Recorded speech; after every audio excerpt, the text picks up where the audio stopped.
And we are live. Good morning, everybody. You made it to Friday, a holiday week. Hope everybody was able to enjoy it. Maybe you got a little time off, and now you're at home drinking some coffee and enjoying us and joining us for Food Safety Chat. So welcome. Of course, we're always here every Friday at 8 a.m. Mountain, 10 a.m. Eastern. And I am in Loveland, Colorado, and I am joined by my good friend, Tim Lombardo. Tim is the Senior Director of Consulting for Food and Food Safety Services for EAS Consulting Group. How are you doing today, Tim? I'm doing well. Good morning, Bryan. Yeah, Tim's out here in Colorado as well, and we're in the middle of a little mini heat wave. Yesterday, I I mowed my lawn, Tim, and it was later in the evening, and it was still just like, oh my God. By the time I got back in the house, it was just like, I need a shower. It was so hot. Yeah.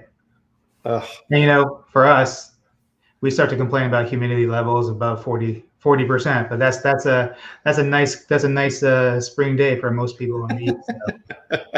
Absolutely. So for people who are new here on the chat, one of the things we like to do, and I'm always amazed by this when we do these live streams, and we're on LinkedIn, YouTube, Facebook, and Twitter, is that the places around the world that people join us from. So, of course, I'm in Loveland, Colorado, and Tim's not too far away from me down the road, about a half hour or so in Longmont. And Tim and I have known each other for a long time. So we even worked at the same company at different periods of time, but we have a very shared background in that area, which is awesome. Yeah. So, yeah, if you get a chance here, guys, let us know where you're calling in from. And today we're doing something, it's a little different, and I'm really excited about it. And we'll get into that here in a bit. But before we start, you beating me there to it. You already got. Sorry about that. I was You're going to get another sip here. So everybody, please join us for your favorite beverage and join us for a sip of it. Yeah, Tim and I enjoy coffee. Jose, when he's on with us, like he's always got his tea in his pretty flowered cup, which is always fun. But one of the things that we're talking about today, Tim, is something that's really, really cool that we've been working on for a while. And today is kind of a walkthrough of that so we can introduce people, because I think, Tim, this is such a new concept. And what we're doing here, it takes a little explanation because nobody out there is doing this. And it really gets down to, kind of that really difficult thing of working in the food safety space, right? We've been doing this for a long time, and we've been through just about everything that can happen and seeing these type of things and that pain. And a lot of times, Tim, there's a good saying around this of, don't go it alone.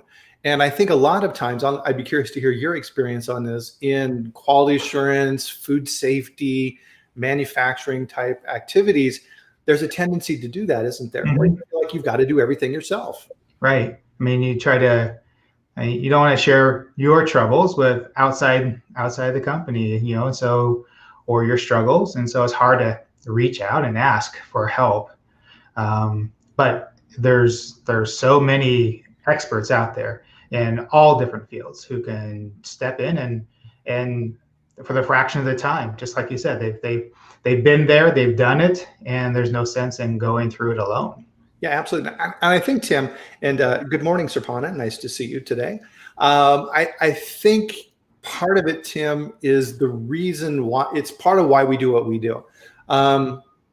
When I would train my quality managers, when I ran quality at different companies, is people, I would say there's easier ways to make money than what we do.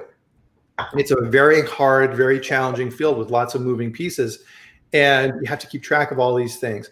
And you're attracted to that, I think, because it's the right thing to do, right? We step up, and I'll describe it as the quality manager in a production facility is kind of it's like the little angel sitting on the shoulder of the plant manager. And they're helping the plant manager stay on track and make sure that they're doing the right thing and showing them and saying, okay, this is good, this is bad, this is right, this is wrong. Things are starting to drift in the wrong direction. We need to get back on track, and keeping the plant in that zone where they're doing things correctly. Of course, you're making product efficiently, and that quality manager is that guidance for that process. Does that make sense? Oh yeah, completely. They're the, I don't want to say cop, but I like the term of, guardian angel, Yeah. to make sure that everything is being done the way it's supposed to, whether it's environmental monitoring, production quality, food safety, uh, shipping product out on time, receiving the right ingredients. The responsibilities of that person is far more reaching than most other positions in the factory. Yeah, they're the conscience of the organization. And sometimes that can be a really, really lonely role. Mm-hmm. You feel sometimes, and I know anybody who's been in a quality or a food safety role on this live stream with us knows that lonely feeling of, oh my God, this is the right thing to do. Everybody is against me. I'm going to dig my heels in and I'm going to fight. Right. And that's a lonely feeling. And you have to know when to do that, because sometimes too, quality managers get confused. And when I would train quality managers, I would say, hey guys, there's really 3 buckets of information that you're dealing with when you're a quality manager. There's the operational data. This is the pounds per man hour, the labor usage, energy, water, all these type of things that a plant manager needs to collect in order to run the plant efficiently. It's data. And Mm-hmm. from a quality standpoint, okay, fine, we need to gather this stuff and we can help with that as part of the management team, but it's not important from a quality role. The next bucket is quality itself, right? So food quality. And really that is making sure that those standards are met. And the analogy I would use, Tim, would be the marketing people come up with ideas of what people want, and the R&D group figures out how to make it, and you do plant trials and you make sure it's safe and all these type of things. But at the end of the day, there's an expectation from a consumer, and that needs to be built into the spec. The analogy is I use is like our coffee, right? We're drinking this coffee, and I put cream in mine, and the cream, rises up to the top and blooms, and it spreads out evenly, and it doesn't fleck, and all these type of things that we're looking at from a dairy standpoint of what that is. And as a consumer, these are the things I expect. If I don't see those things, or if I change those things, better or not, people complain. Right? Yeah. Hey, my coffee tastes weird. What did you do to it? Oh no, it's better now. No, it's not. It's different. You changed my coffee, right? And you break that understanding with the consumer. So part of the job for quality people is to maintain that quality standard. And the third bucket is food safety. And that's an easy one, right? That's yes or no. It's food safety. Either the metal detector worked or it didn't. Mm-hmm. Either the pasteurizer was within specification or it wasn't. There's no in between, right? It's an easy decision. And as a quality manager, you need to be able to understand those 2 buckets, because the food safety is a health, brand protection, all these type of things decision. And your management team and your quality team need to back you up on that 100% if there's a food safety issue. But what people get confused with is the quality side. Quality is a business decision, mm-hmm. and you need to have that data, right? So if you're a coffee roaster and you slightly over roasted the coffee and it's a little bitter and you're going through sensory, and it may be an issue. This is when you need the data, and the management team needs to make a decision on whether or not, from a consumer perspective, and that's where people get messed up on that, from a consumer perspective, whether or not this is acceptable. Is this going to cause a breach, cause consumers, like we were doing before earlier, right? Take a sip of coffee and go, ooh, God, that's bitter. Geez, what's going on with that, right? Because most of the time people don't bother to tell you, right? They'll just go buy something else. Mm-hmm. You need to understand from a business standpoint and then work through that. And a lot of times people get those buckets mixed up. Yeah, exactly. There's like you said, on the food safety side, it's a yes or no response. On the quality sides, there's gradations, and so you have a scale of what's acceptable from the low end to the high end, and then you're unacceptable, and so if you do have a scale of your coffee beans, just to kind of go through your same analogy, and you have coffee beans on the low end of your acceptable scale and coffee beans on the high end of your acceptable scale, and you grind them, roast them, and taste them side by side, you're going to notice big differences, but they're still acceptable. but the consumer doesn't recognize gradations. They understand, is this what I like? And so on quality, we have different degrees of acceptability. On food safety, we don't. Perfectly said. Yep. And quality always is reduced in increments. It's never a big jump, right? Right. The procurement group buys a slightly cheaper coffee bean from a different source, and the quality goes down a little bit. And then over time, the consumer reaches that point where they're like, oh, this isn't what I buy. This is not right. And they go somewhere else. Being able to break those up is super, super important. And on the food safety side, being able to understand clearly, right, that go, no go situation is super important. And I think a lot of times from a quality food safety standpoint, Tim, that's what keeps people up at night, because they're worried about that. And they see things that go, oh my God, this could be an issue. I don't want a recall, because if we have a recall, oh my God, right? That's, I think, the number one fear of people who work in food safety is that recall scenario. Exactly. And not only the recall itself, going through that exercise, which is daunting and exhausting, but the impact on not only the company that you're working for, the brand, but also it's impacting consumers' lives potentially. And so these are all products that my family, we eat, consume, my animals, consume. So I don't want anything to happen to my family, both two-legged and four-legged. And so it's important that we ensure both quality and food safety and prevent recalls from occurring in the first place. Yeah, exactly. And I think that's part of the difficulty too of what we do in this space, is that if you're a really good quality manager and you're doing a great job of managing quality and food safety and all these type of things, and everything's running smoothly, nobody notices because they just assume that happens. But the other side of it is, right, if they don't pay attention and they aren't a good steward of those activities, right, it becomes really, really apparent really, really fast.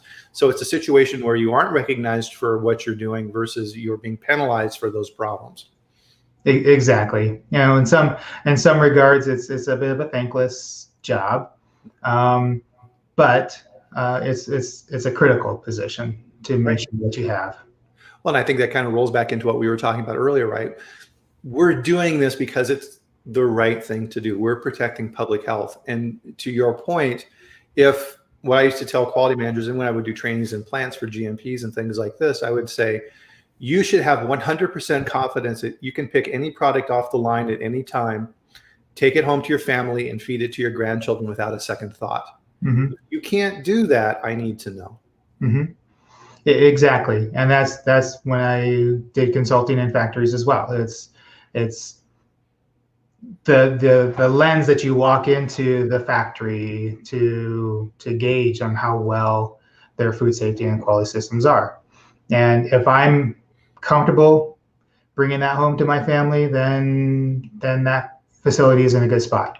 If not, then there's a whole lot of work to still do. Right, absolutely.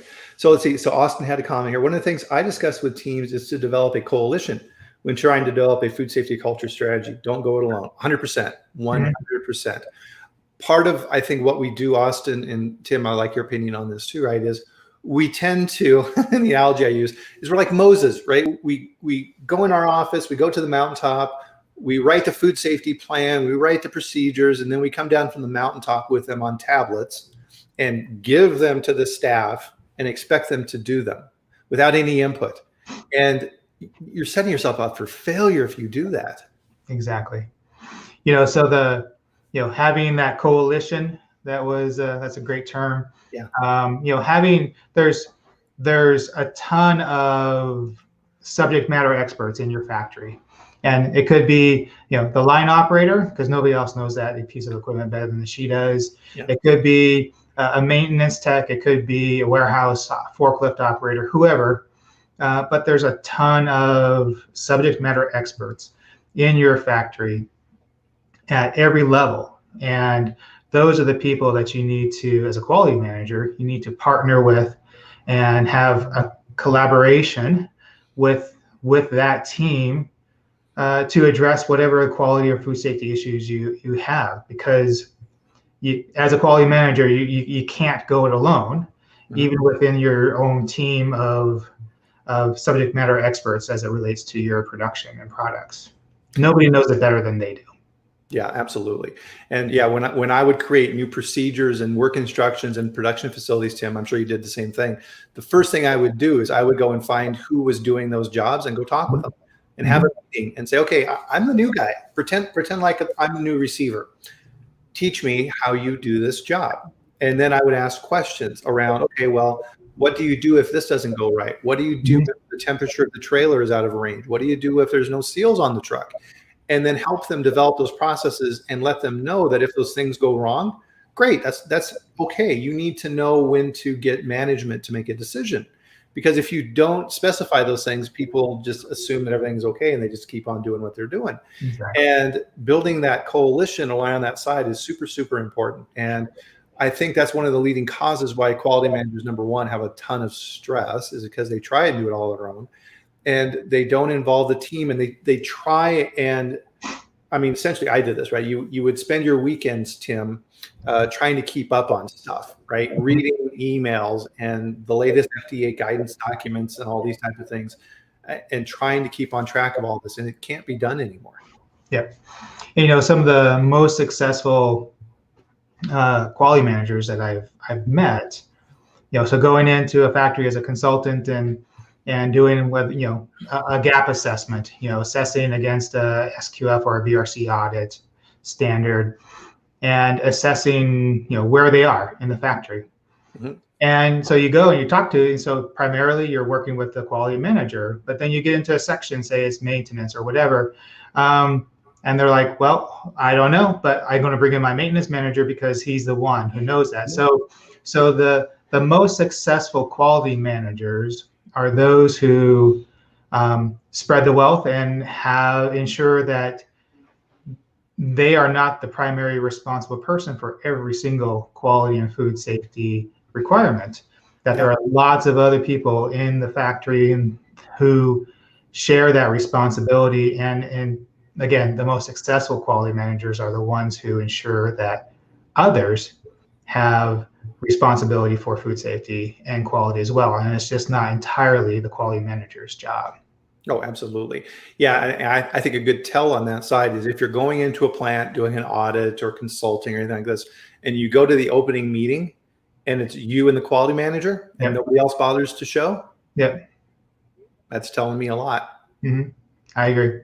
Yeah. I want to see that involvement and engagement. And to Austin's point, I mean, I think that's why we're hitting this so much, right? That's huge.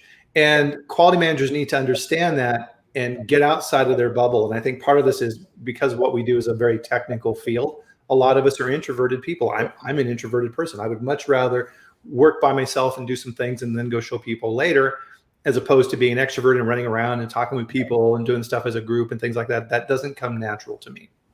Same. And, you know, that's just something you have to try to overcome on a daily basis for me. And the more, you know, so the not going it alone, you know, a big part of that is fostering those relationships within your facility, within your interdepartmental teams, and becoming as much a partner to the warehouse forklift operator or the line equipment operator, becoming their partner as much as you want them to become partners with you in your activity. So it is definitely a symbiotic relationship between the quality managers and other facility positions. No, I agree. That's a great way to put it.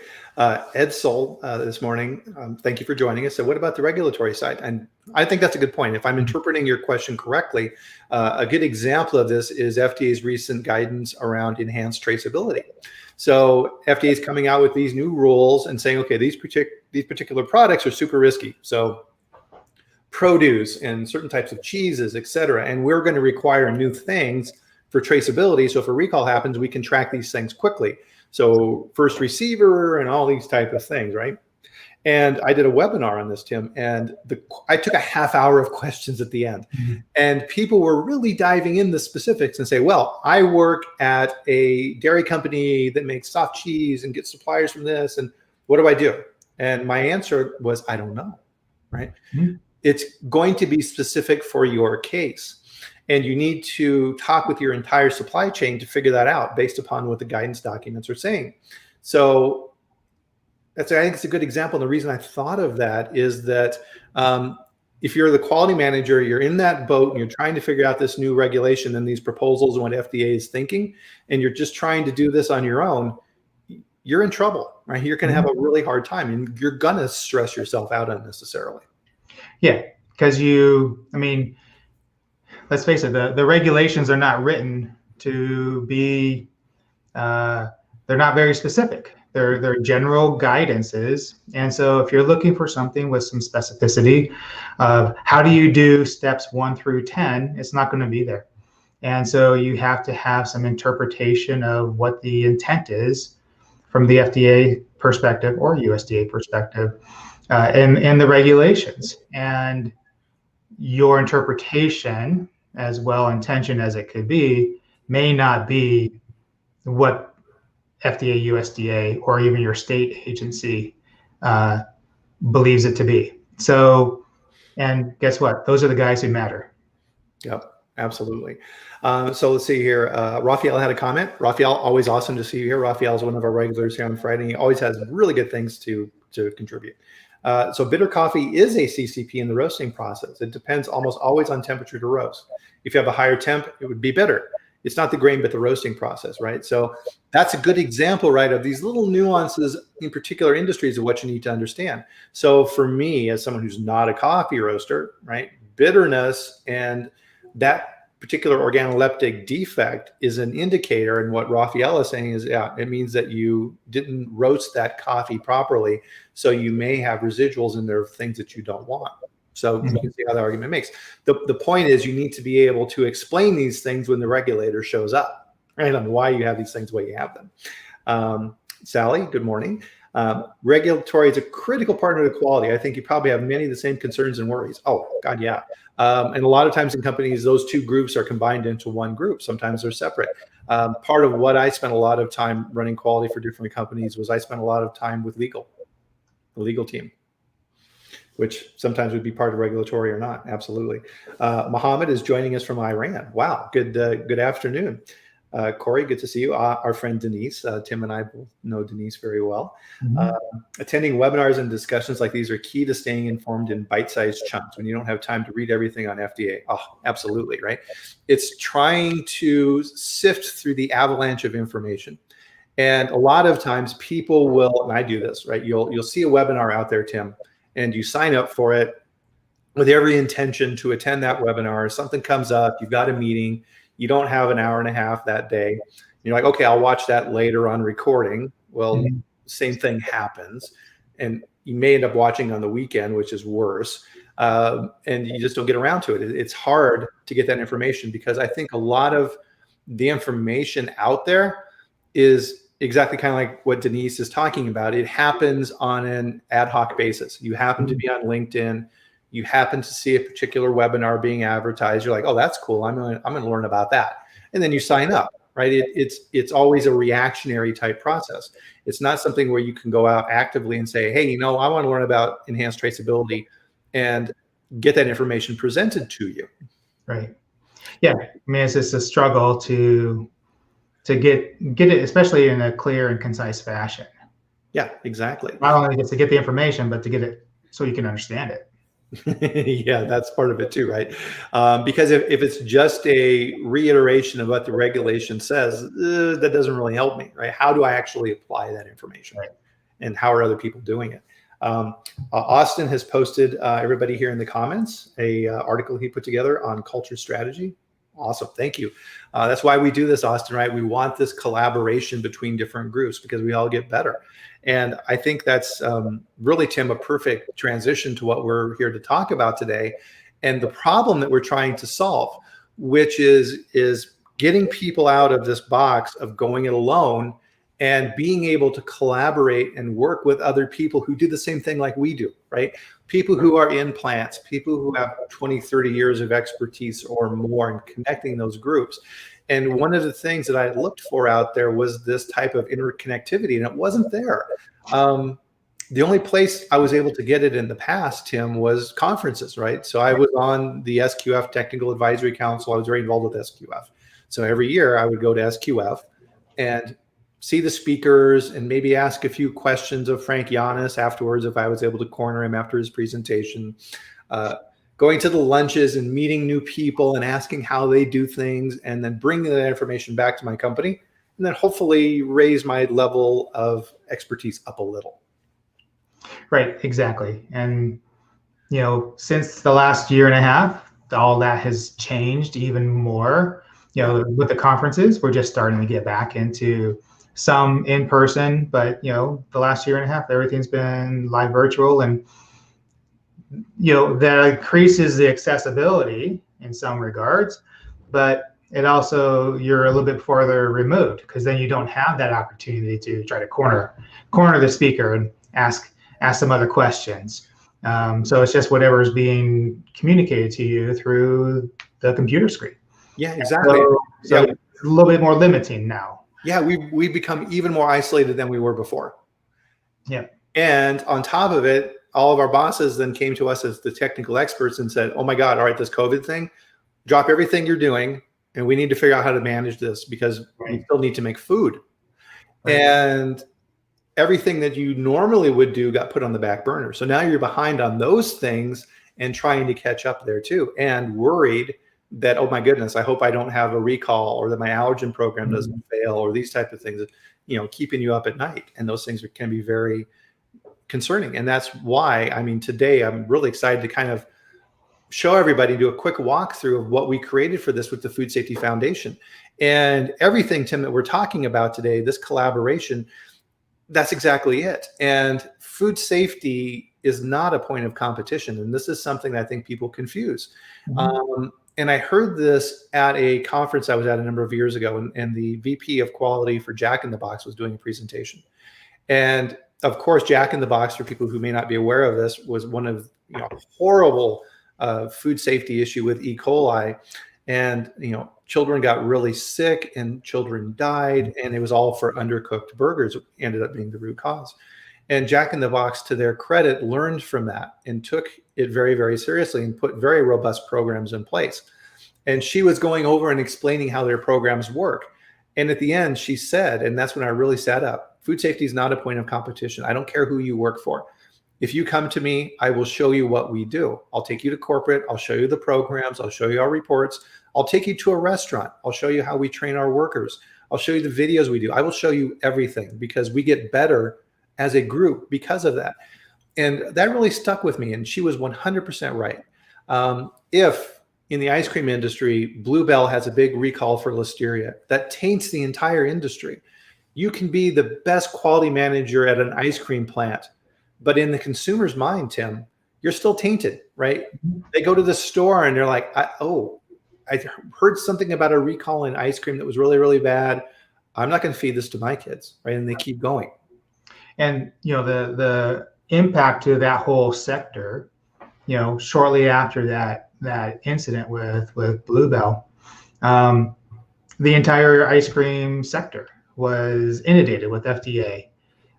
So pulling samples off of the shelf and testing that and going to factories. And, we talked about this a few days ago, Bryan, and some report that you had mentioned that 25% of the cases of the samplings resulted in some sort of investigation in that manufacturing facility. It's a huge number. And so it really put a huge burden on that sector of food manufacturing. Yeah. Just because of one business. Exactly. Or even one factory. Well, I think too, Tim, and the kind of bringing that back up to a little bit higher level too, is I think what people, and this is something that with the foundation we're working on too, is that industries tend to be isolated, right? The ice cream people don't talk to the cheese people, don't talk to the beef people, don't talk to the produce people. They're all doing the same thing from a food safety standpoint, but they all have their own nuances of how they need to do it. But you can learn a ton from those other people. So if I am a quality manager in an ice cream facility and I've really upped my game because of all of these new threats that have been identified in the ice cream sector, man, if I'm working in another industry, I can learn from that. Mm-hmm. Yeah, definitely. As a consultant, in so many different types of food manufacturing facilities and so many different types of sectors, both USDA regulated and FDA regulated, there's pieces from each that are great. And like you said, the silos, we don't have that interaction necessarily between product sectors. So being able to share that information, there's a great the meat sector, beef sector created a real nice simplified version of sanitary design, 10 steps for sanitary design. I realized that I found that maybe 10, 12 years ago, and every factory I go into, when we're talking sanitation or maintenance, environmental monitoring, I share that. It doesn't matter, even though it was designed for the beef industry, it's great information for dairy, for bakery, for produce, everything, because it's all applicable. And the kind of tying off of your Jack in the Box story, there is nothing proprietary about food safety. No, absolutely not. So it's meant to be shared. It should be shared. Yes, absolutely. And without reservation. Yeah. And I looked around as a former VP of quality and now as a consultant. I looked around out there to see, okay, how can we better share given our current situation and how we need to evolve? Because food safety is not getting better, right? We're kind of stuck at a level. And I'm 100% firm believer that's because we're not doing a good job of collaboration. And that's where the Food Safety Foundation came from. And so what I wanted to do today is share this collaboration and this partnership that the Food Safety Foundation and EAS have, and give everybody a little bit of a sneak peek and kind of pull back the curtain here a little bit and show you the membership area within the Food Safety Foundation. And then here at the end too, an offer associated with this to kind of celebrate this collaboration. So we'll pull this up here, Tim, and we'll kind of go through this. Very good. So everybody should be able to see now the main page. And again, this is foodsafetyfoundation.com is the main page. And that's what you're seeing here right now. And so I'll kind of walk everybody through this. So there's two areas for the Food Safety Foundation, and you can see here with this drop down that I'm logged in. But if you're not a member and you're not logged in, there's some public information you can access to get a kind of general sense of what's going on. But the real meat, the real activities of what's going on in the foundation are behind the membership wall, which is really, really important, right? Going to Facebook or going to a public group, Tim, and bringing up things involving the subjects that we talk about, that's not the right place, right? You don't want consumers seeing the things that we're doing, right? This is for us. We're doing these things to keep them from having to worry about those things, right? And not being able to have that confidence doesn't help anyone. So within the Food Safety Foundation, you have access, and this is what's huge. Within the EAS consulting group, there's 100, 200, if you look at the entire platform of consultants who are available within EAS, correct? Yeah, we have. So if you look at all the different FDA regulated products, we have obviously food, but cosmetics, dietary supplements, pharma, tobacco, medical devices. So across all the FDA regulated products, we have about 200, just a little shy of 200 consultants in their respective fields. Right. If we look at the food side, both between FDA regulated foods and the USDA regulated foods, we have almost a half of all of our EAS consultants are associated with food at some point. And so it's such a huge part of the business. And so being able to have access to those consultants is a great benefit to any company. Oh, absolutely. And part of this too, right, is these aren't people who, worked in a plant for a year or so and then decided to become consultants. These are people who have been doing this for decades. I think what the average experience is, what, over 20 years? Close to 25 years Wow. in their chosen fields. And so we have former FDA, USDA, people who have been in their regulatory positions for 25, 35, 40 years. We have industry consultants who have been, again, they're specialists in their chosen fields. Again, 25, 30 years experience in dairy or infant formula or bakery or produce. So these are very experienced, highly sought after experts who can assist with consulting services. Awesome. Yeah. And so here on the screen is just some examples of the different areas of expertise we have, right? So helping with 483s, recalls, food safety plans, food labeling, huge, right? So sets Mm-hmm. coming up, so you're gonna have to be revising all your labeling. Witnesses, expert witnesses, if you have cases, due diligence, all these type of things, right? All of these experts out there, and this is part of what's cool about the Food Safety Foundation, is when you're a member, you get access to these people and you get to know them, because that's part of the interesting thing. And this is true for any field too, as well, Tim. It's not necessarily that you know everything, but you know who to talk with to ask the question. And this then allows you to begin finding that expertise and building those relationships. Because if I'm able to, as a quality manager in a facility, be able to connect with a former FDA district head who has over 40 years of experience and ask him questions on how I should respond to a 483, how can you get any better than that? Right. And how can you get access to not only that person, but a whole host of others? Mm-hmm. I was just on a call earlier this morning with a company who's interested in importing into the United States a specific kind of food, and it's kind of a specialty food. And so they had some specific questions about the regulation side of it. And then there were questions about, okay, so then how do we go through the process of importing into the US through the Foreign Supplier Verification Program? And then we had some questions about labeling. Mm-hmm. And so not one person can address all of those different issues or questions that they had. But we do have access to a whole host of consultants. And so those three big issues that they have with being able to import into the US, we can resolve through the foundation and EAS's collaboration, one-stop shop, versus having to go to one place to talk to somebody about this topic and another place.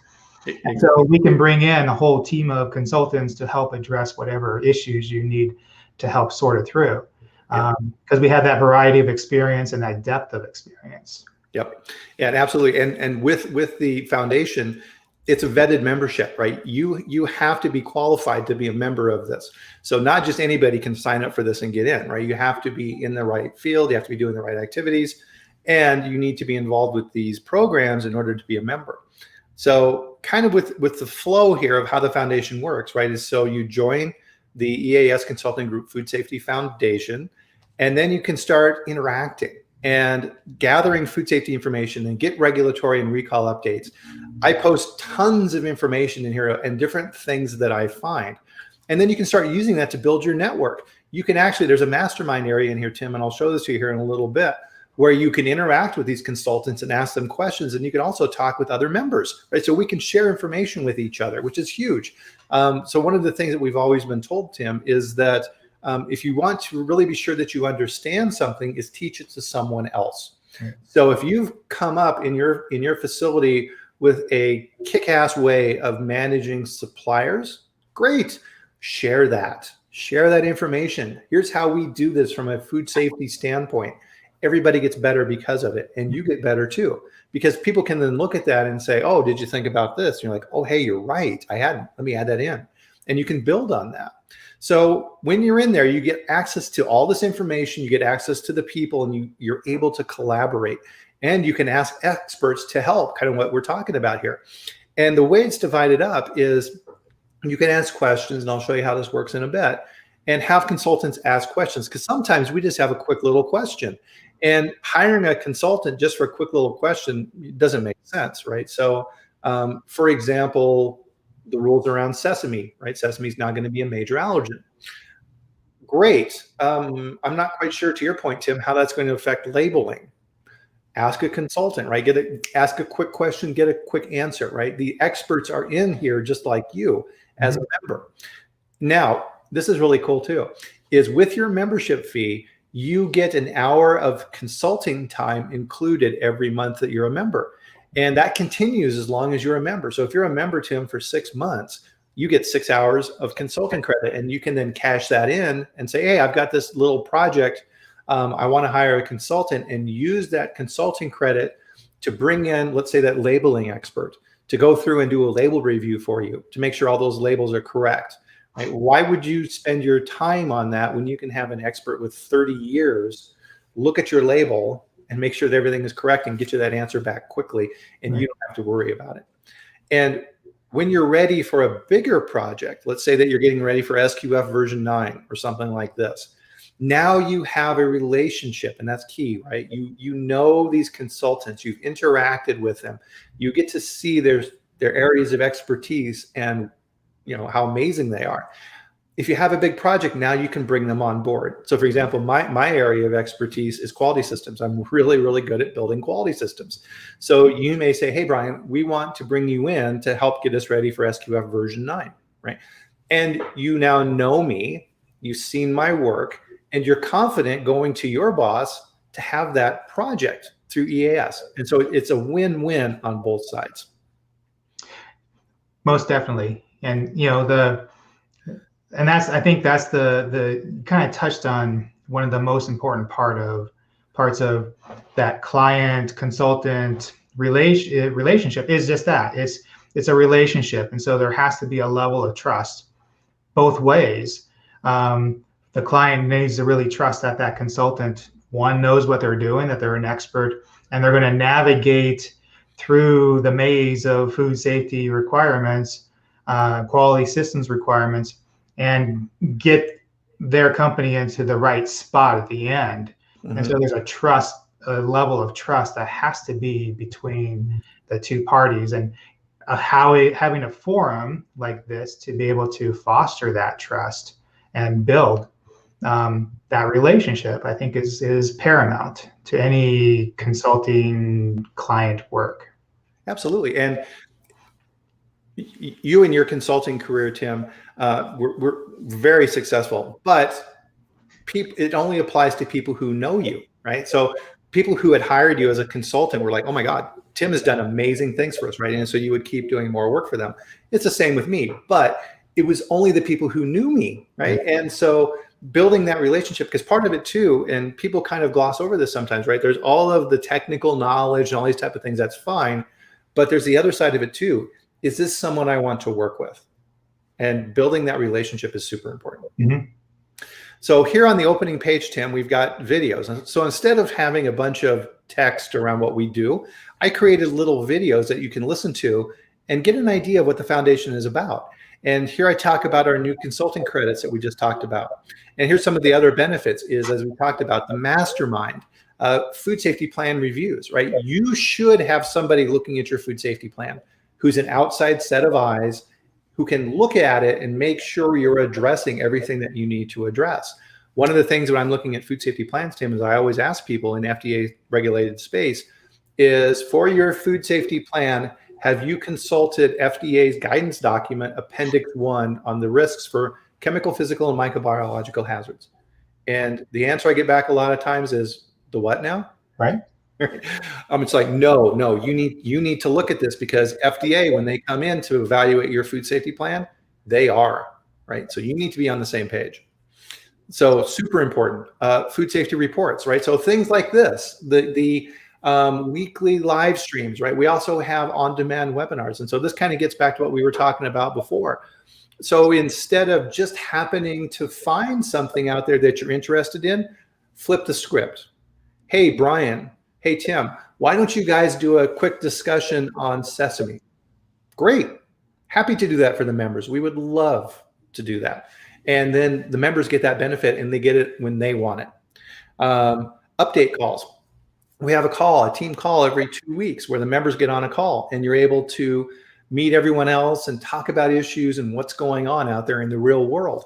And you're not alone anymore, right? You're part of that food safety community. And just like at a conference where you're sitting at that lunch table and saying, hi, I work in dairy and I do this. What do you do? Oh, hi, I work in flavors and I do this, right? And you're able to pollinate and share information around that side.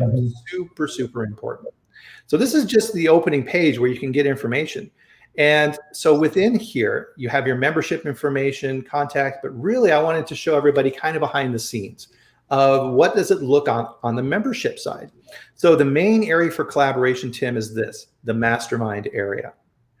And in the mastermind area, we have forums.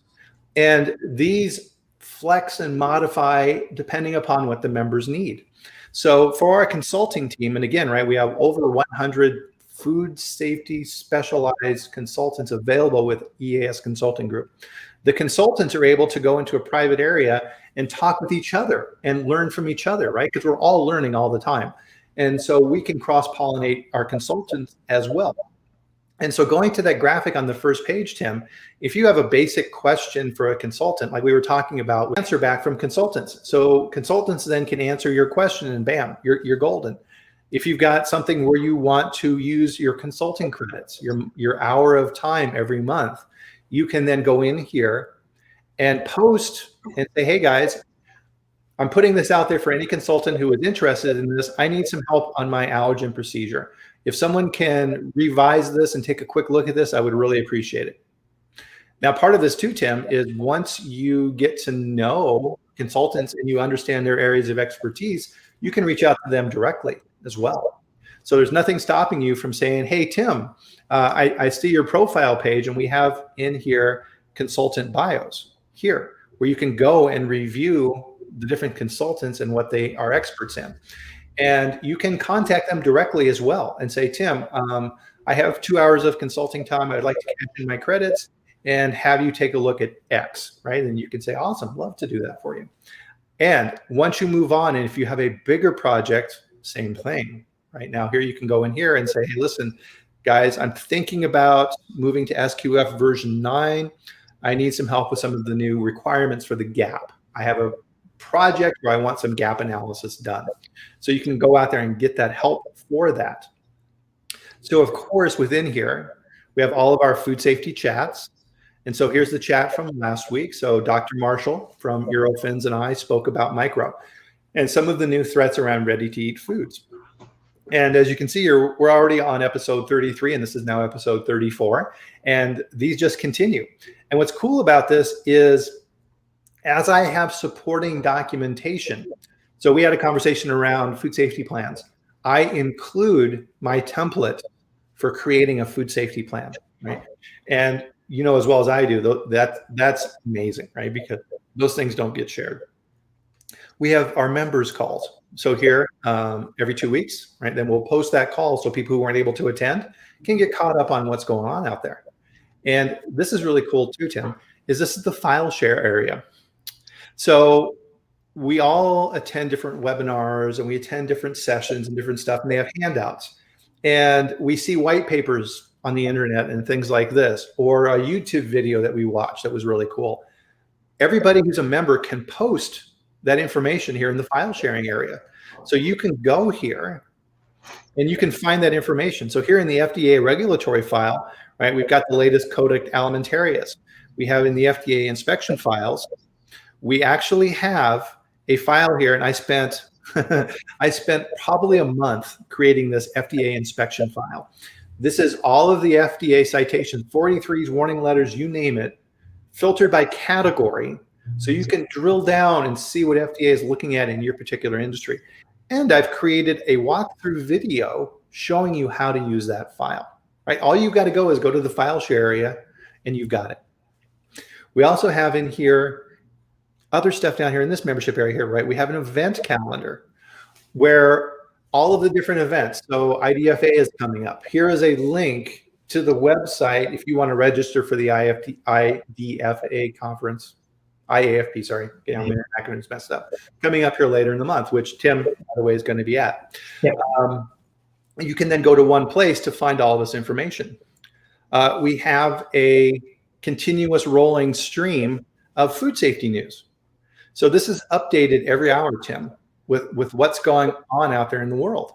So for example, Bill Marler, of course, the attorney at Marler and Associates up in Seattle, who is very involved with suing food companies if there's a big food safety recall. His tweets show up here. He's very active. Here's something from SQFI. And all you got to do is click on these and it will take you to that information. And you can scroll down just as far as you want on this to keep up to date. To your point earlier, Tim, one-stop shop. Right? This is where you can go to get this information for food safety. And you can keep up to date. The rule I always told my quality managers is you need to know more about what's going on than anybody who steps foot in your plant. You have to teach them. And if you can do that, your credibility is through the roof.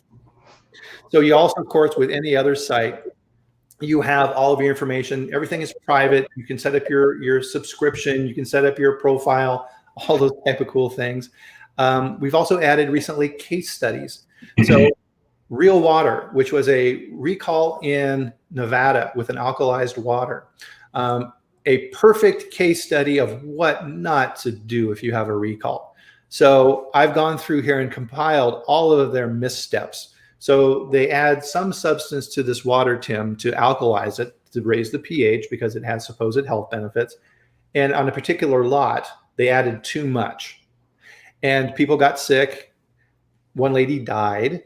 5 children almost had to have liver transplants because of this simple little mistake by a worker who didn't understand what he was supposed to do. And you can see Inside Edition, KTNV, all of these stations. Here's the FDA recall notices. All this information is here. And if you want to teach somebody about the importance of food safety, all you got to do is go through here and show them this information. It's really, really helpful. And this grows all the time. So as members come up with new ideas on what to do, we add them into the site.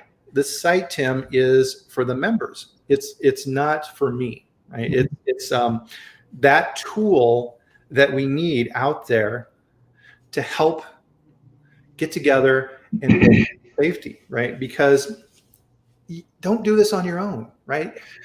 There's so much out there, and right, what I've shown you is 3% of what's out there. And trying to do this all on your own is a losing strategy. But if you partner with the right people, you can do this, right? You can do this and sleep at night. Yeah, definitely. And this is just not a clearinghouse for, hey, I need a consultant. It's much more involved. Again, food safety is not proprietary, and so this is just an example of that to show it's an all shared effort. Yeah, and I think that's what's so awesome about what we do is we want to share, we want to help, we want to teach. I mean, that's part of the reason why we're consultants and we work with EAS Consulting Group and these type of things is right. We want to make it better.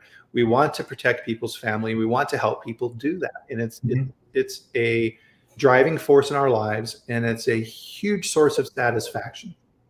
Definitely. As a consultant, I would always start off with a new client and explain, what I'm going to do for them. And part of the thing is I would always explain to them that my job is to work myself out of a job with you, to teach you all the things you need to do as it relates to food safety, and so nothing that I have, everything that I have, all my experience, all my forms, whatever it is, I will gladly share with you if that means that it's going to elevate your food safety quality systems to a point where you no longer need my services for this type of a project.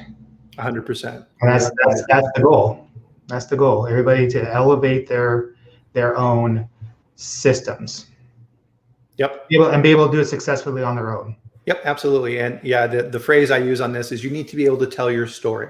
So when FDA or a customer or SQF, it doesn't matter who shows up, then they ask you a question and say, well, do you have supplier control? You can say, absolutely. Let me walk you through how that works. Here's how it relates to food safety. Here's how I built this in with FSMA. Here's the type of documents that we gather. Here's the follow-up process. Here's how we decide who to audit. Here's what we do when things don't go the way we expect. What would you like to see first, right? And if you can do that and explain it in those terms instead of just shoving a procedure in front of somebody, man, that's what it's all about. And to your point, Tim, it's 100% true. I want to teach people to be able to do that on their own. And you can do this, right? And we're here to help you.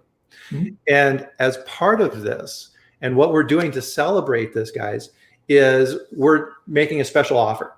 And you can join the foundation for a month for free, right? So you can go in to Food Safety Foundation and there's a membership page. Go there and sign up for that free offer. I will then go through, I approve everyone who joins, right? So I have to make sure that you are the right match, right? And that you're working in the right field.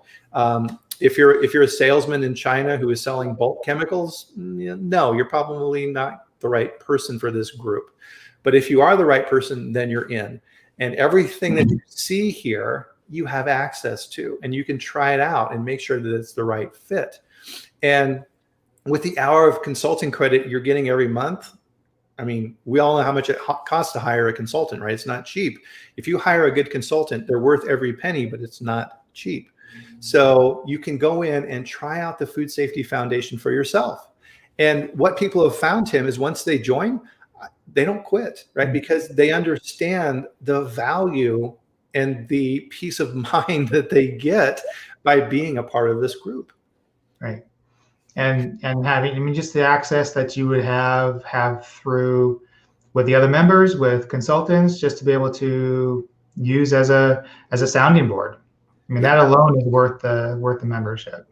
Yeah, absolutely. And I mean, yeah, this free offer here too for this free month is just for a limited time. And I put the link in here to the actual page. So definitely go out there and check it out.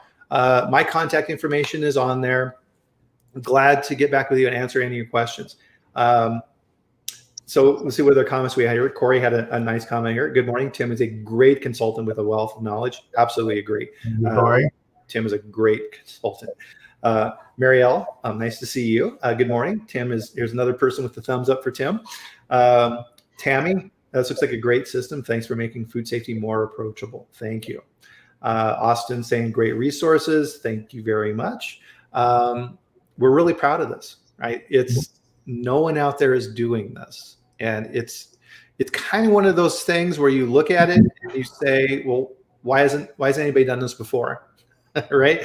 And when we created this, that's what I looked at. I looked at this function for food safety and collaboration out there, Tim. And I went out there and looked around and there was nobody doing this. Yeah. And, with EAS Consulting Group, we're more than pleased to be able to collaborate with Food Safety Foundation on this entire effort. Absolutely. So a great program. Thank you. Yeah, I mean, I'm super excited about this. And as always with these food safety chats, Tim, time absolutely flies. We're already at 58 minutes, so we're going to have to wrap this up. But definitely, guys, go out to foodsafetyfoundation.com. Also, EAS Consulting Group, and you can check out their services directly. Tim has his email on here. It's a long email, so it's a little truncated, but that's okay. So it's tlombardo@easconsultinggroup.com. And of course, I'm at Bryan at foodsafetyfoundation.com. Happy to answer your questions. Go to the site, check it out, take advantage of that free month of membership, and interact and grow your food safety. We're here to help. Awesome. Great. So thanks, Tim, for joining me. Really, really appreciate it. And of course, guys, we're back here next Friday. Food safety never sleeps. And so we're back here next Friday at the same time. So 8 a.m. Mountain, 10 a.m. Eastern for our next food safety chat. So thanks, everybody, for joining us. We really, really appreciate it and hope to see you at the Food Safety Foundation. Thank you. Thanks, everyone.